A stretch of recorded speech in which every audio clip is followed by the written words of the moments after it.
दूसरा सैमुअल बाब 9। फिर दाऊद ने कहा, क्या साउल के घराने में से कोई बाकी है जिस पर मैं योनातान की खातिर मेहरबानी करूं? और साउल के घराने का एक खादिम बनाम ज़ीबा था, उसे दाऊद के पास बुला लाए। बादशाह ने उससे कहा, क्या तू ज़ीबा है? उसने कहा, हाँ, तेरा बंदा वही है। तब बादशाह ने उससे कहा, क्या साउल के घराने में से कोई नहीं रहा ताकि मैं उस पर खुदा की सी मेहरबानी करूं? ज़ीबा ने बादशाह से कहा, योनातान का एक बेटा रह गया है जो लंगड़ा है। तब बादशाह ने उससे पूछा, वो कहाँ है? ज़ीबा ने बादशाह को जवाब दिया, देख, वो लूद बार में अमीएल के बेटे मकीर के घर में है।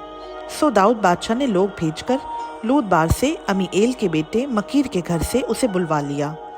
और साउल के बेटे योनातान का बेटा मफीबोस्त दाऊद के पास आया और उसने मुंह के बल गिरकर सजदा किया।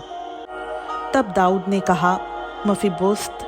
उसने जवाब दिया, तेरा बंदा हाजिर है।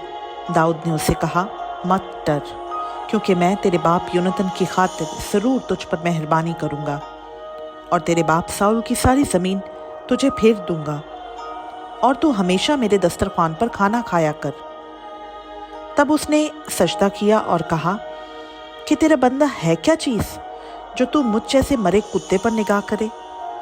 तब बादशाह ने साउल के खादिम ज़ीबा को बुलाया और उससे कहा कि मैंने सब कुछ जो साउल और उसके सारे घराने का था तेरे आका के बेटे को बख्श दिया।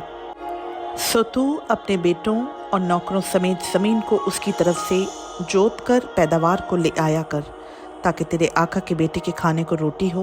पर मफीबोस्त जो तेरे आका का बेटा है मेरे दस्तरखान पर हमेशा खाना खाएगा। और ज़ीबा के 15 बेटे और 20 नौकर थे। तब ज़ीबा ने बादशाह से कहा, जो कुछ मेरे मालिक बादशाह ने अपने खादिम को हुक्म दिया है तेरा खादिम वैसा ही करेगा। पर मफीबोस्त के हक़ में बादशाह ने फरमाया कि वो मेरे दस्तरखान पर इस तरह खाना खाएगा कि गोया वो बादशाह ज़ादों में से एक है। और मफीबोस्त का एक छोटा बेटा था जिसका नाम मीका था। और जितने ज़ीबा के घर में रहते थे वो सब मफीबोस्त के खादिम थे। सो मफीबोस्त यरूशलेम में रहने लगा, क्योंकि वो हमेशा बादशाह के दस्तरखान पर खाना खाता था और वो दोनों पाँव से लंगड़ा था। खुदा उनका पाक कलाम का पढ़ा, सुना, समझा और कबूल किया जाना हम सबों के लिए बाइस से बरकत हो। आमीन।